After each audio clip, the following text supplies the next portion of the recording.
Okay. इस video में हम लोग सिंपल हार्मोनिक मोशन को स्टडी करेंगे थोड़ा ब्रीफ में, ताकि हम स्कूल एग्जाम्स के क्वेश्चंस को थोड़ा आंसर कर सके। तो जब हम सिंपल हार्मोनिक मोशन पढ़ते हैं तो सबसे पहले हम बात करते हैं कि ऑसिलेटरी मोशन क्या है।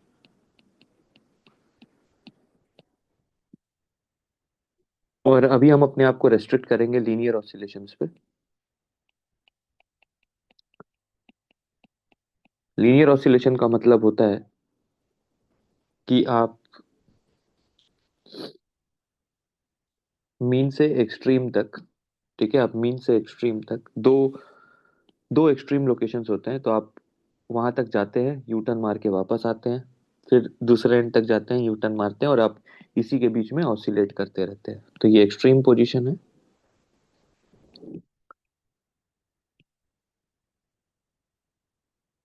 जहां पर स्पीड जीरो होगा,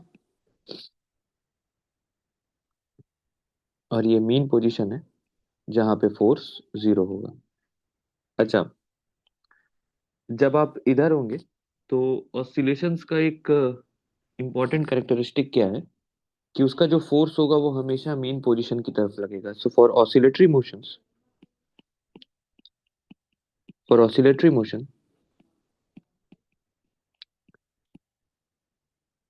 force always acts towards mean position.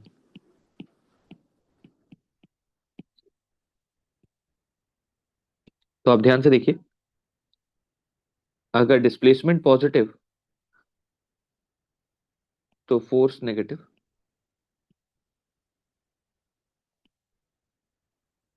और अगर force negative, sorry, displacement negative तो फोर्स पॉजिटिव। ठीक है। तो ऐसे ही ऑसिलेटरी मोशंस बहुत तरह के पॉसिबल है, जो उनमें से एक है वो ये है, F is equal to minus के एक्स। अब यहाँ देखिए, अगर एक्स पॉजिटिव है तो एफ नेगेटिव, और अगर एक्स नेगेटिव है तो एफ पॉजिटिव। तो ये एक ऑसिलेटरी मोशन है, और ये जो स्पेसिफिक ऑसिलेटरी मोशन है इसको अपन बोलते हैं simple harmonic motion.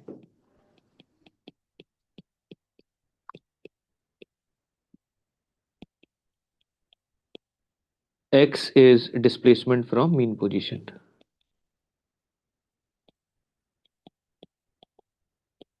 Displacement from mean position. Displacement from mean position. ठीक है।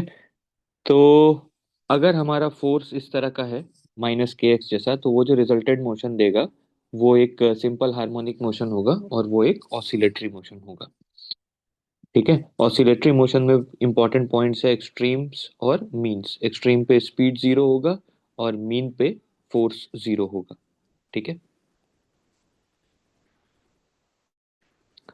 Okay, let's continue. इसको अगर मैं थोड़ा सा रीअरेंज करूं तो आप एफ को लिख सकते हैं mass into acceleration,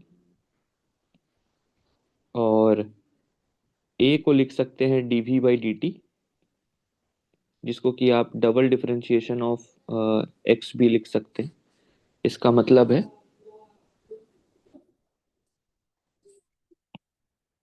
M d square x by d t square is equal to minus के x. So d square x by d t square,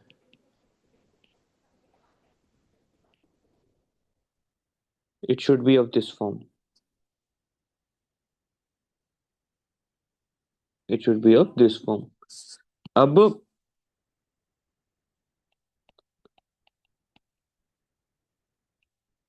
इसको इस फॉर्म में लिख लेते हैं, यानी कि हमने ओमेगा स्क्वायर लिख दिया के बाई एम की जगह, यानी omega will be root over K by M.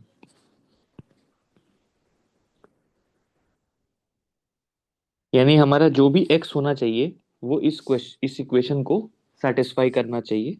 ऐसा एक जनरल सॉल्यूशन है मेरे पास। मैं क्लेम कर रहा हूँ कि मेरा एक्स इस फॉर्म का होगा। अच्छा, अगर मेरा क्लेम सही है तो ये एक्स का वैल्यू इस इक्वेशन को सेटिस्फाई करना चाहिए। तो जरा ध्यान से देखिएगा, d x by d t करते हैं, तो a cos omega T plus five और चेन रूल से एक और ओमेगा। एक बार और डिफरेंशिएट करते हैं। तो ओमेगा ए तो रहेगा ही, कॉस का डिफरेंशिएशन हो जाएगा साइन, माइनस साइन और एक और ओमेगा। तो d square x by d t square is minus omega square a sine omega T plus five. अच्छा, a sine omega T plus five को हम वापस से एक्स लिख सकते हैं।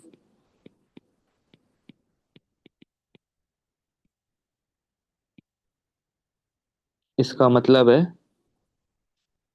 कि आप देख सकते हैं कि अगर मैं ये सॉल्यूशन मान के चला तो ये इस इक्वेशन को सेटिस्फाई कर रहा है, मतलब मेरा ये सॉल्यूशन जो था वो सही है।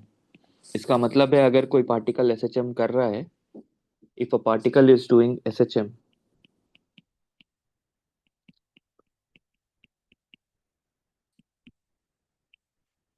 Is doing SHM,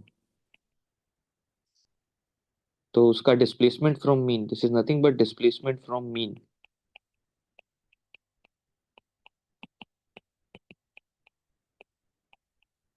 can be written as A sine omega T plus five.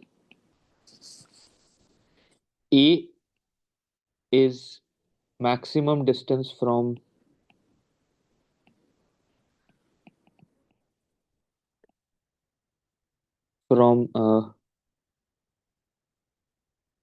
or you can say magnitude of maximum displacement from mean position, magnitude of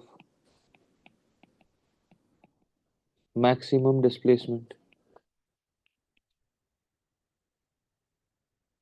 from mean position.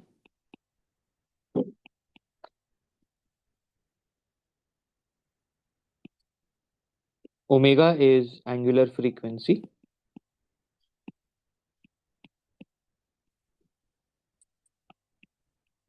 T is 2 pi by omega, so this is time period.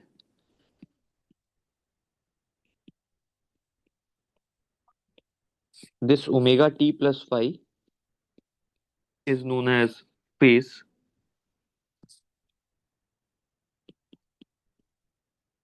and this phi is known as initial phase. This phi is known as initial phase, right? Now, let's try to understand what is phase and initial phase.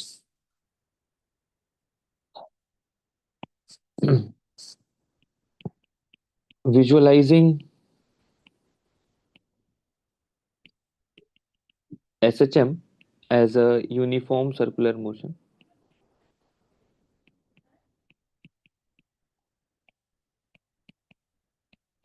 As a uniform circular motion, ठीक है। तो एक चीज ध्यान दीजिएगा, let's say हम एक circle बना लें जिसपे एक पार्टिकल जो है, इस सर्कल का रेडियस जो है वो a है,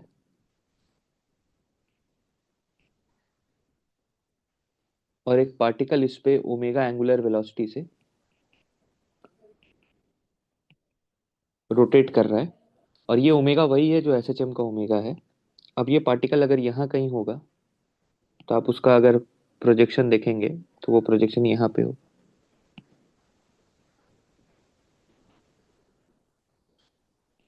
अगर वो प्रोजेक्शन यहाँ पहुंच जाएगा, अगर वो पार्टिकल यहाँ पहुंच जाएगा तो उसका प्रोजेक्शन भी यहीं दिखेगा। अगर वो यहाँ कहीं होता तो ऊपर से प्रोजेक्शन देखते तो ये यहाँ कहीं दिखता।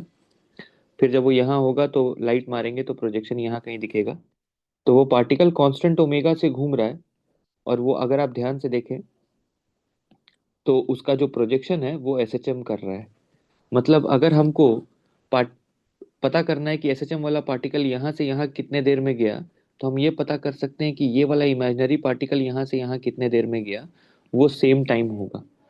इसको एनालाइज करना इसलिए आसान है कि उसके एंगुलर वेलोसिटी जो है वो कांस्टेंट रहेगा। तो अगर हम एंगल पता कर ले कि ये यहाँ से यहाँ कितने एंगल में कवर करके गया है, तो मेरे को इसका यहाँ से यहाँ टाइम निकालना ज़्यादा आसान पड़ेगा। अच्छा, जब तक ये एक चक्कर खत्म करेगा तब तक आप ध्यान से देखो कि आपका प्रोजेक्शन इधर से एक्सट्रीम जाएगा, फिर वापस आएगा, फिर इस साइड जाएगा। ये भी अपना एक राउंड खत्म कर लेगा। और इसीलिए अगर आप ध्यान से देखें तो इसका भी टाइम पीरियड आप बोलेंगे total angle covered which is 2 pi divided by omega. और एसएचएम का भी जो पार्टिकल का टाइम पीरियड होता है एक ऑसिलेशन का, वो भी होता है 2 पाई बाई ओमेगा। और यहाँ हमने उसको डिफाइन भी किया है, तो मैच करेगा। इसका मतलब है कि कहीं ना कहीं हम एक नॉन यूनिफॉर्म एक्सेलरेटेड मोशन को, क्योंकि याद करो फोर्स हमारा -kx था, जैसे जैसे एक्स चेंज करेगा फोर्स चेंज होगा, एक्सेलरेशन चेंज होगा। तो एक्सेलरेशन कांस्टेंट तो था नहीं, तो हमको इंटीग्रेशन करना पड़ता। तो अब हम एक नॉन यूनिफॉर्म एक्सेलरेशन को एक यूनिफॉर्म ओमेगा के पार्टिकल के साथ लिंक कर दिए हैं, और हम इसको एनालाइज कर लेंगे क्योंकि इसको एनालाइज करना आसान है। This is how you visualise SHM as a uniform circular motion. अब इसका फायदा क्या है देखो। मान लेते हैं कि टाइम पीरियड ऑफ ऑसिलेशन जो है कैपिटल टी है। इसका मतलब है capital T is 2 pi by omega. और हमसे बोला गया कि पार्टिकल को हाफ द एम्पलीट्यूड से एम्पलीट्यूड तक जाने में कितना वक्त लगेगा पता करिए। तो हम एक सर्कल ड्रॉ कर लेते हैं।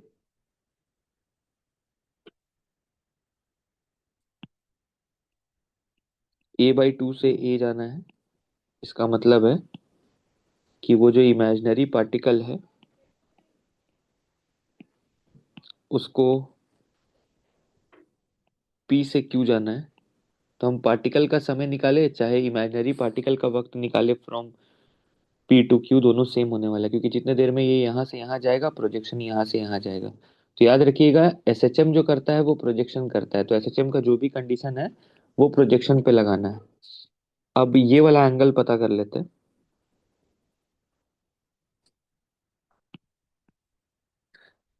तो ये वाला एंगल मेरे को लगता है क्योंकि ये एम्पलीट्यूड के बराबर है, तो ये ए है, ये a/2 है, तो ये 60 डिग्री होगा, यानी पाई/3 होगा। यानी जब ये पार्टिकल इमेजिनरी पार्टिकल पी से क्यू जाएगा तो जो हमको एंगल कवर करना होगा वो पाई/3 है। तो टाइम टेकन होगा angle covered by angular velocity, 2 से मल्टीप्लाई और डिवाइड कर देते हैं। 2 पाई बाई ओमेगा को हम लिख लेते हैं कैपिटल टी। तो टाइम टेकन हो जाएगा t/6। यानी हमें जो टाइम लगने वाला है वो t/6 टाइम लगने वाला है। आप देख सकते हैं कैसे हमने इंटीग्रेशन को बाईपास कर दिया है। एक और एग्जांपल देख लेते हैं ताकि क्लैरिटी हो जाए। Let's say time period is t और हमें time taken to go from a/√2 to a निकालना है। a/√2 टू a निकालना है।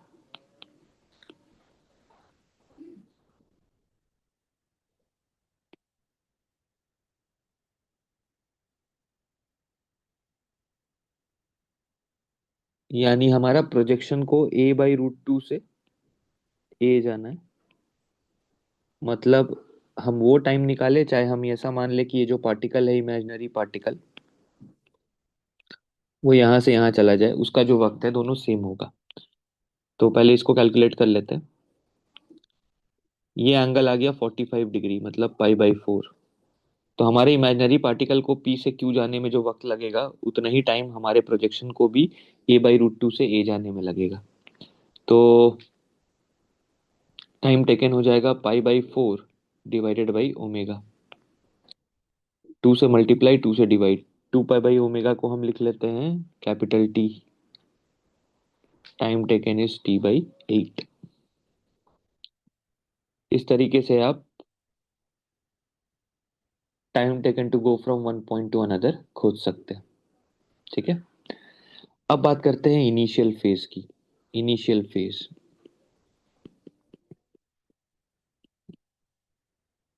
It helps to locate particle it helps to locate particle at t equal to 0। Initially particle कहाँ है, वो पता करने में इनिशियल फेज हेल्प करता है, क्योंकि अगर आप ध्यान से देखें, a sine omega T plus five होता है एक्स, तो at T equal to zero x is equal to a sine five. तो अगर हमको फाइव पता रहेगा तो ही हम इनिशियल लोकेशन को कैलकुलेट कर पाएंगे। तो इनिशियल फेज हमें इस चीज में हेल्प करता है। ठीक है, फेज हमें हेल्प करता है पार्टिकल को किसी भी समय लोकेट करने के लिए। अगर हम किसी भी समय पे फेज जानते हैं तो हम वो वैल्यू यहाँ पुट करके ए इंटू साइन ऑफ फेज करके पोजीशन कैलकुलेट कर सकते हैं। तो वो किसी जनरल टाइम पे हमको लोकेशन कैलकुलेट करने में हेल्प करता है। लेकिन इनिशियल फेज जो है वो हमको टी इक्वल टू जीरो पे पार्टिकल कहाँ है ये पता करने में हेल्प करता है। ठीक है, अब एक इनिशियल फेज कैलकुलेट करने का कंडीशन देख लेते हैं। At T equal to zero particle is at x equal to a by root 2 and moving towards extreme,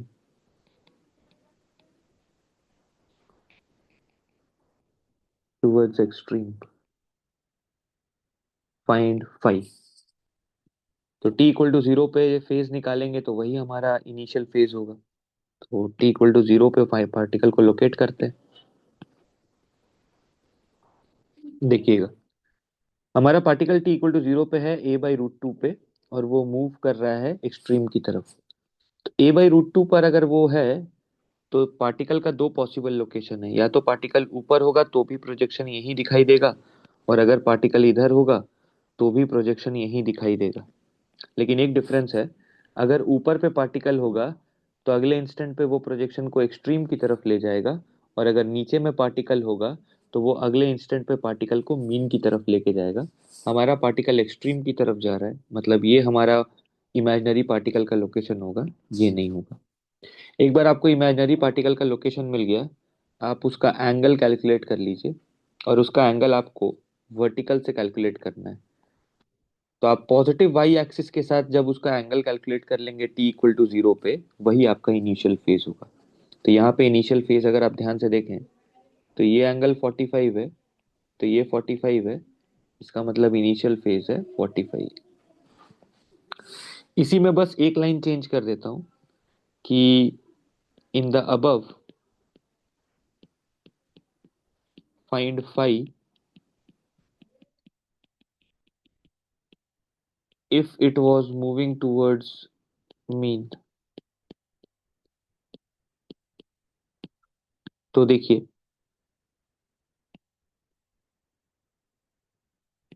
अगर वो मीन की तरफ मूव कर रहा था तो अब ए बाई रूट टू पे ही है हमारा पार्टिकल, लेकिन अब उसकी दो पॉसिबिलिटीज है, एक इधर और एक इधर, एक इधर, एक इधर। अब ये वाला पार्टिकल इमेजिनरी पार्टिकल का सही लोकेशन नहीं है, क्योंकि वो हमारे ओरिजिनल पार्टिकल को टूवर्ड्स एक्सट्रीम लेके जाएगा। मतलब अब ये गलत लोकेशन है, ये सही लोकेशन है। तो अब ये वाला एंगल हमको निकालना होगा, क्योंकि एंगल तो पॉजिटिव वाई से ही चाहिए। तो ये वाला एंगल निकालना पड़ेगा, और अगर ये वाला एंगल निकालेंगे तो ये एंगल है 45, ये एंगल है 90, तो टोटल फेज एंगल हो जाएगा 135। टोटल फेज एंगल हो जाएगा 135। ठीक है, इस तरीके से आपको रीड करना होगा। टी इक्वल टू जीरो पे मेन पार्टिकल का कंडीशन देखना होगा, उससे इमेजिनरी पार्टिकल्स के दो पॉसिबल लोकेशन आएंगे।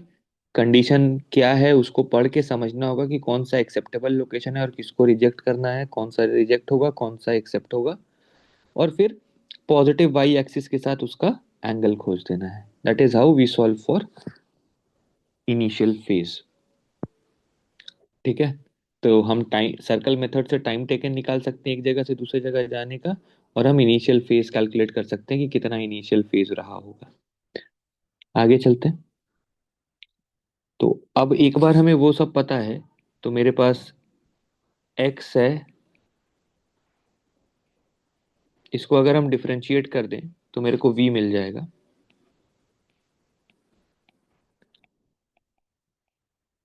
जिसको कि हम इस तरह से देख सकते हैं।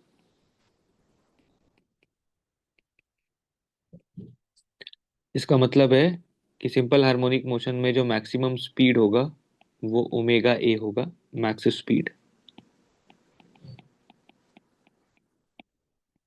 क्योंकि यही चीज मैक्सिमम है, क्योंकि कॉस ओमेगा टी तो बस उसको ऑसिलेट करवाएगा। This is the maximum value, क्योंकि कॉस वन से बड़ा तो हो नहीं सकता है, तो ये वैल्यू भी ओमेगा ए से कभी ऊपर जा नहीं सकता। अच्छा, for S H M we will be maximum at mean position, we would be minimum at extreme position. And when I say this, I'm talking about speeds, right? So speed maximum, speed minimum at the respective positions. Mean पे max होगा और extreme पे minimum होगा, which is zero. एक बार और differentiate कर देंगे तो आपको ए मिल जाएगा, omega A sine omega T plus five, और चेन रूल होगा तो एक और ओमेगा, तो ए हो जाएगा minus omega square a sine omega T plus five. Maximum magnitude of acceleration then would be omega square a, max magnitude of acceleration,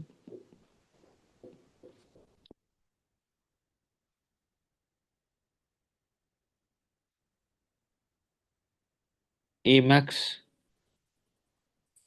Maximum magnitude of acceleration will happen when this has maximum value, which is 1, which will happen when this is 0, sorry, when this is 90, and when this is 90 that means particle जो है वो sign 90 यानी अपने maximum displacement पे है। तो ए max happens at extreme,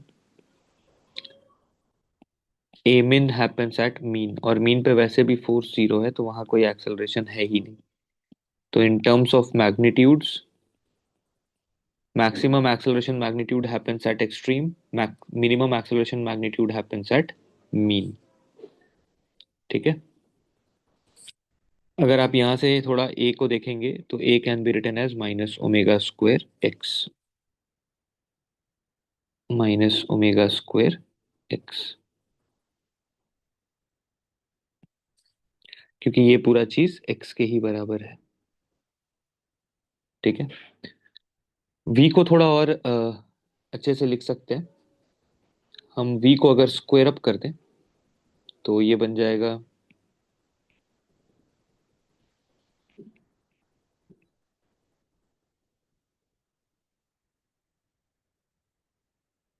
cos square को आप लिख सकते हैं 1 minus sine square omega T plus five. A square को अंदर ले चलो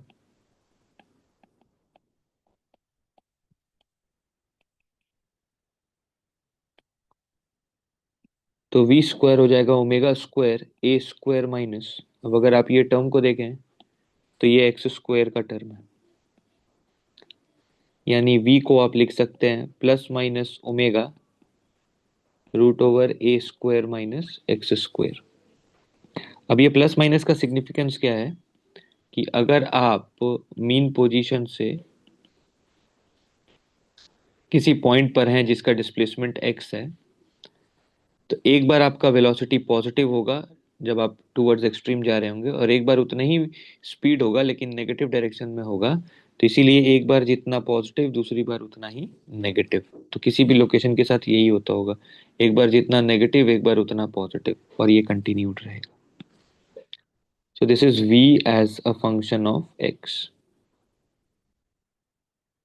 this is v as a function of x।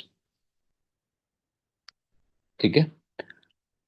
तो हमें अगर x पता है तो हम v तक जाएंगे, a तक जाएंगे। हमें मैक्सिमम स्पीड का फॉर्मूला पता है, मैक्सिमम एक्सेलरेशन का मैग्नीट्यूड पता है, मैक्स स्पीड आएगा मीन पे, मिनिमम स्पीड आएगा एक्सट्रीम पे, मैक्स एक्सेलरेशन आएगा एक्सट्रीम पे, मिन एक्सेलरेशन आएगा मीन पोजीशन पे। ठीक है। अब एनर्जी एस्पेक्ट की भी थोड़ी बात कर लेते हैं। एनर्जी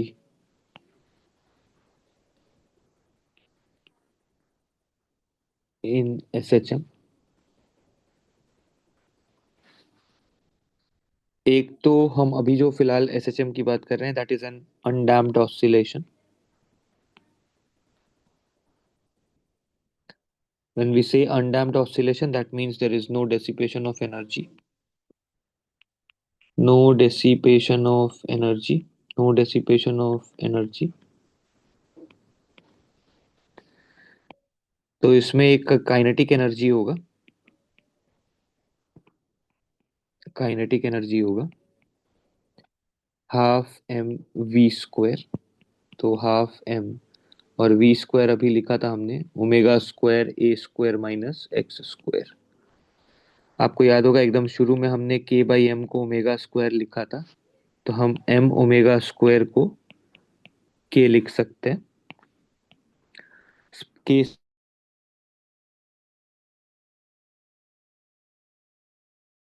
आया था के, तो वो हमेशा स्प्रिंग कांस्टेंट हो ऐसा कोई जरूरी नहीं है। जब आप एसएचएम के फोर्स को इस फॉर्म में रिप्रेजेंट करेंगे तो ये वाला टर्म जो होगा वो आपको के का वैल्यू दे देगा।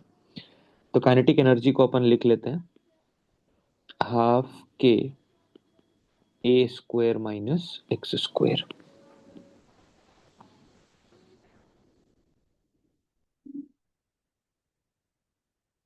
ओके। अब पोटेंशियल एनर्जी निकालते हैं। तो जब हम लोग मीन पोजीशन पर हैं और मीन से एक्स डिस्टेंस की दूरी पर है, तो हमारा फोर्स इधर लग रहा है के एक्स, ऑपोजिट है तो माइनस साइन वही बता रहा है। पार्टिकल आगे गया कुछ डी एक्स, तो स्मॉल वर्क डन हो जाएगा माइनस के x D x. Small work done को माइनस डी यू लिख लेते हैं। कंजर्वेटिव फोर्स के वर्क डन को हम माइनस डी यू लिख सकते हैं, तो डी यू हो जाएगा के एक्स डी एक्स। इंटीग्रेट कर देते हैं। जब एक्स जीरो है तो आप मीन पोजीशन पर हैं, कुछ यू मीन है। जब ये एक्स है तो कुछ यू है, you minus you mean. X D x का इंटीग्रेशन हो जाएगा एक्स स्क्वायर बाई टू। तो ये हो गया x square by two. Limit डाल देंगे तो एक बार एक्स पुट करेंगे एक बार जीरो, तो जीरो का तो जीरो ही हो जाएगा। तो ये हो जाएगा हाफ के एक्स स्क्वायर। इसका मतलब है कि u का वैल्यू हो जाएगा हाफ के x square plus u mean. अब हम क्या करेंगे, यू मीन को मान लेंगे reference, considering mean position as reference. So considering mean position as reference, so u is half के एक्स स्क्वायर, क्योंकि u मीन जीरो हो गया। तो अब मेरे पास पोटेंशियल एनर्जी भी है और काइनेटिक एनर्जी भी है। अब अगर हम टोटल एनर्जी निकाल लें तो वो होगा kinetic energy plus potential energy. वो हो जाएगा half k a square minus x square plus half के एक्स स्क्वायर, और ई का वैल्यू हो जाएगा हाफ के ए स्क्वायर। आप देख सकते हैं it's a constant value. It's a constant value. अगर मीन पोजीशन को रेफरेंस नहीं लेते तो ये टोटल एनर्जी कुछ इस फॉर्म का आता। अभी भी ये कांस्टेंट ही है, ये यू मीन एक बार डिसाइड हो गया तो डिसाइड हो गया, तो अभी भी ये कांस्टेंट रहता, लेकिन आपको यू मीन का टर्म दिखता if mean was not the reference, if mean position was not taken as reference। पर आपको तो जनरली इसी पे काम करना है, तो मैं इसीलिए इसी को हाईलाइट कर रहा हूँ। तो हमने एक अनडैम्प्ड ऑसिलेशन के बारे में बात किया था। तो हम एक्सपेक्ट कर रहे थे कि हमारा टोटल एनर्जी कांस्टेंट आए, और वो एक्सपेक्टेशन के हिसाब से कांस्टेंट आया भी है। इसका अगर हम एनर्जी डायग्राम बना ले,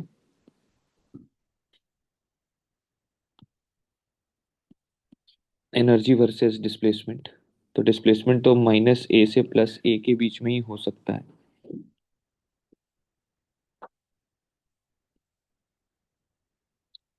अगर आप काइनेटिक एनर्जी देखें तो वो y equal to x square जैसा चीज है, मतलब पैराबोला है और नेगेटिव कोफिशिएंट है, मतलब पैराबोला ओपनिंग डाउनवर्ड्स है। This is kinetic energy. Potential energy अगर आप देखें तो वो y equal to x square जैसा है और कोफिशिएंट पॉजिटिव है, तो it's a parabola opening upwards.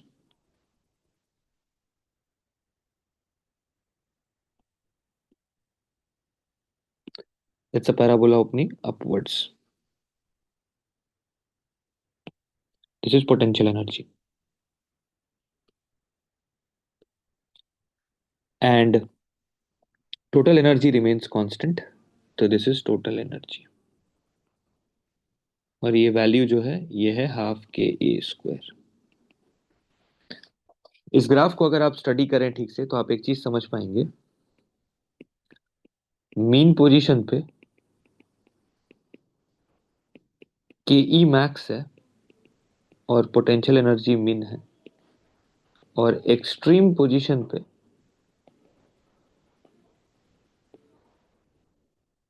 के ई मिन है और यू मैक्स है।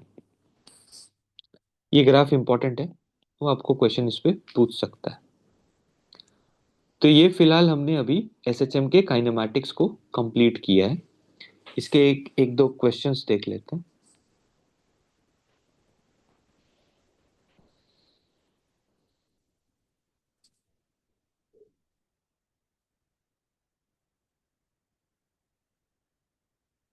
An object performs SHM of amplitude 5 centimeter and time period 4 seconds if the timing start when the object is at the center of the oscillation, that is x equal to 0। तो जरा ध्यान से देखिए।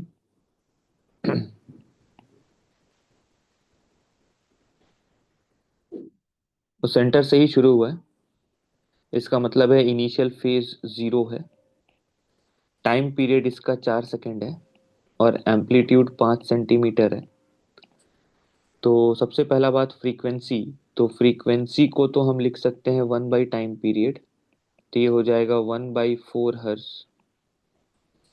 और हम displacement from mean को लिख सकते हैं A sine omega t. Omega को हम लिख सकते हैं 2 pi by capital T plus phi. और फाई अभी हमने फिगर आउट किया कि वो 0 है, क्योंकि अगर हमारा पार्टिकल यहाँ पर है तो हमारा इमेजिनरी पार्टिकल भी यहाँ होगा। अच्छा, वो हमारा इमेजिनरी पार्टिकल नीचे भी हो सकता है। अगर इमेजिनरी पार्टिकल नीचे हुआ तो फिर टी इक्वल टू 0 पे जो एंगल बना है वो पाई है। तो यहाँ पे जो पार्टिकल है उसके लिए फाई जो है वो पाई है, और यहाँ पे जो एंगल बना है उसके लिए फाई जो है वो 0 है। कुछ नहीं दिया है तो हम 0 वाला कंडीशन ही ले रहे हैं, लेकिन ये पाई वाला कंडीशन भी हो सकता था। ध्यान रखिएगा इस बात का। तो x equal to 5 centimetre, t के जगह पुट कर देते हैं हाफ, तो आ जाएगा 2 पाई बाई 4 इंटू हाफ।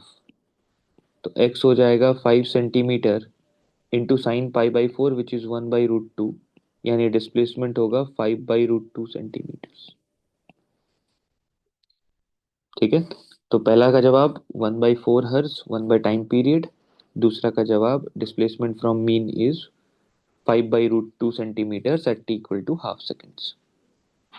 ठीक है, नेक्स्ट क्वेश्चन पे चलते हैं।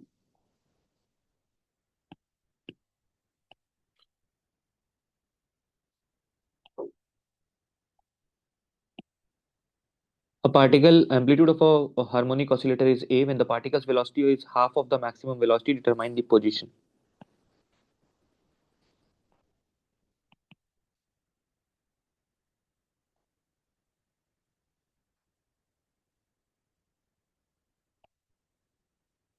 हमको पता है वी मैक्स होता है ओमेगा ए। तो जिस समय हम देख रहे हैं उस समय वेलोसिटी मैक्स का हाफ है। तो अगर वो मैक्स का हाफ है तो ओमेगा a/2 होगा।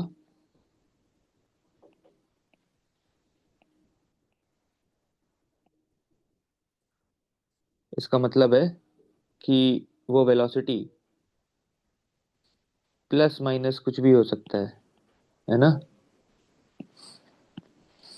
और प्लस माइनस क्या, हम v equal to omega a/2 put कर देते हैं उसमें।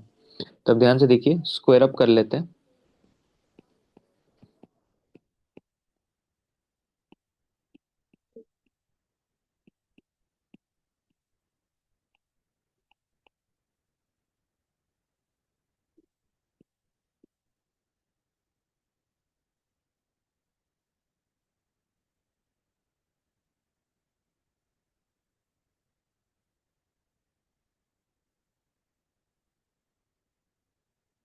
तो जो पोजीशन है, या तो वो +√3a/2 पे होगा, या वो -√3a/2 पे होगा। हमने सीधे इस फॉर्मूला को यूटिलाइज किया। ठीक है, नेक्स्ट क्वेश्चन को देखते हैं।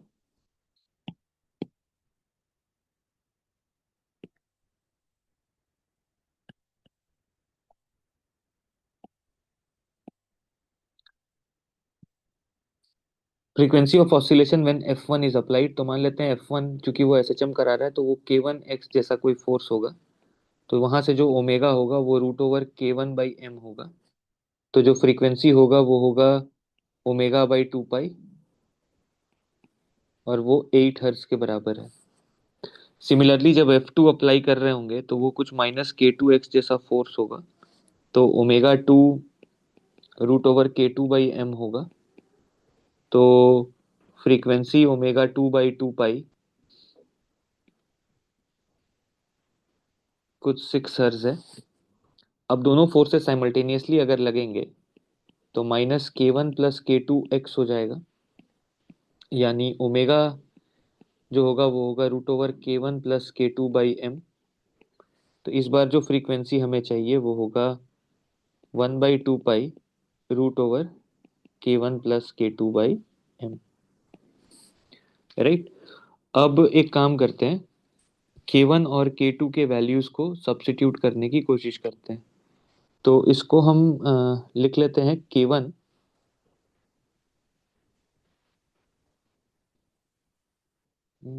या फिर हम उसको थोड़ा आसान भाषा में,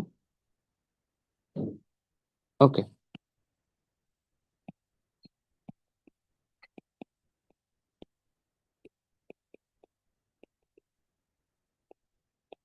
ओके, K1/m को जब आप सब्स्टिट्यूट करेंगे, K1/m को, तो जरा यहाँ पे ध्यान दीजिएगा। पहले स्क्वायर कर देंगे, तो ये बन जाएगा 2π × 8 का स्क्वायर। उसी तरह से जब आप K2/m को सब्स्टिट्यूट करेंगे तो वो बन जाएगा 2π × 6 का होल स्क्वायर। तो ये जो फ्रीक्वेंसी है 2π × 6 का होल स्क्वायर, 2π × 8 का होल स्क्वायर, K1/m होगा 2π × 8 का होल स्क्वायर। ये होगा 2π × 6 का होल स्क्वायर। 2π² कॉमन निकालोगे, वो जब बाहर आएगा तो 2π कैंसिल कर जाएगा। अंदर बचा है 8² + 6² का रूट, विच इज 10 हर्ट्ज। तो एक अच्छा क्वेश्चन है। एक बार पूरा प्रोसेस फिर से देख लीजिए।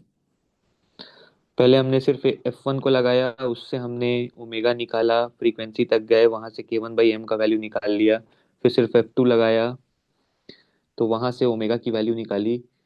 फिर ω/2π फ्रीक्वेंसी लिखकर K2/m का वैल्यू निकाल लिया।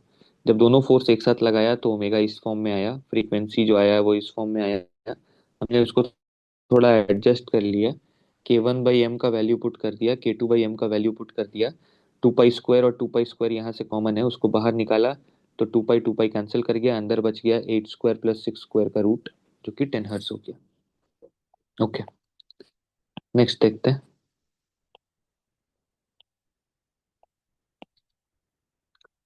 A linear harmonic oscillator has a total mechanical energy of 200 joules. So 200 joules. Potential energy of it at mean position is, अब देखिए u mean को रेफरेंस नहीं लिया है इन्होंने, तो u mean है 50 जूल्स। इसीलिए मैंने आपको यहाँ पे लिखवाया था, देखिए। तो अब ध्यान देंगे अगर, तो total energy is half Ka square plus 50 joule. तो half Ka square is 150 joules। Half Ka square is 150 joules, right. तो अब ध्यान से देखिएगा, मिनिमम पोटेंशियल एनर्जी हमें पता है, मिनिमम पोटेंशियल एनर्जी मीन पे ही आता है। तो मीन पे जितना पोटेंशियल एनर्जी है वही मिनिमम होगा। तो यू मिन इज 50 जूल्स। नेक्स्ट, जहां पे पोटेंशियल एनर्जी मिनिमम वहां पे काइनेटिक एनर्जी मैक्सिमम, तो काइनेटिक एनर्जी मैक्सिमम जो होगा वो मीन पर पोजीशन पर ही आएगा। तो के ई मैक्स प्लस 50 मिला के 200 ही होना चाहिए। तो के ई मैक्स होगा 150 जूल्स। ठीक है।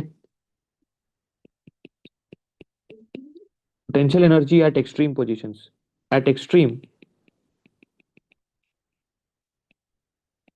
काइनेटिक एनर्जी हो जाएगा जीरो। तो पूरा का पूरा मैकेनिकल एनर्जी पोटेंशियल एनर्जी बन जाएगा। तो पोटेंशियल एनर्जी एट एक्सट्रीम हो जाएगा 200 जूल्स। 200 जूल्स। तो मिनिमम पोटेंशियल एनर्जी जो मीन पोजीशन पे है वही मिनिमम होगा। जहां पे पोटेंशियल एनर्जी मिनिमम वहां काइनेटिक एनर्जी मैक्सिमम, तो मैक्सिमम काइनेटिक एनर्जी 150 जूल, और वो भी मीन पोजीशन पर ही आएगा। Extreme potential energy at extreme position, extreme position पे स्पीड जीरो यानी काइनेटिक एनर्जी जीरो, पूरा का पूरा मैकेनिकल एनर्जी जो है वो पोटेंशियल के फॉर्म में रहेगा। So this is the answer. ठीक है, अगले क्वेश्चन पे चलते हैं। A particle executes SHM. At what value the displacement, the kinetic energy and potential energies are equal? Kinetic energy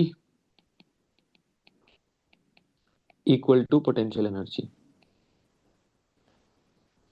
अगर आप ध्यान से देखें तो ए स्क्वायर इज 2x स्क्वायर, या फिर थोड़ा एक स्टेप और लिख लेते हैं। हाफ के कैंसिल हो गया। 2x square is a square, x square is a square by 2, x is plus minus a by root 2। तो या तो हम मीन के ए बाई रूट 2 आगे होंगे या मीन के ए बाई रूट 2 पीछे होंगे, इन दोनों ही लोकेशंस पर।